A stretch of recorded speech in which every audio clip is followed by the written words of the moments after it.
Paano maglaro ng Axie Infinity gamit ang iPhone or iOS? Dito ay gagamit tayo ng TeamViewer para makapaglaro tayo ng Axie gamit ang ating iPhone.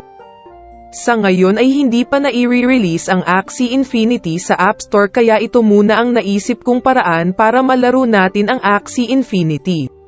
Sundan nyo lamang ang aking gagawin sa bidyong ito.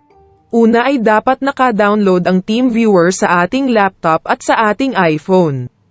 Hindi ko na ipapakita sa bidyong ito kung paano mag-download ng TeamViewer.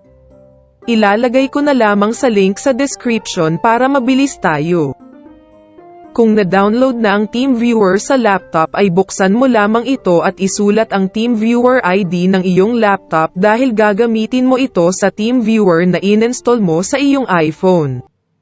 Sa laptop ay buksan mo na ang Axie Infinity para mabilis mo itong malaro gamit ang iyong iPhone. Sa iyong iPhone, buksan mo lamang ang TeamViewer at isulat ang TeamViewer ID ng laptop. Naiset ko na ang TeamViewer kaya hindi na ito humingi ng password. Pero usually kung bagong install ay maglalagay ka pa ng password. At ayan nga nalalaro ko na ang Axie Infinity gamit ang aking iPhone sa tulong ng TeamViewer. Gamit ang TeamViewer ay medyo mahirap lamang sa pagkontrol pero sulit na din. Wala akong Android phone kaya't ginamit ko na lamang ang aking iPhone.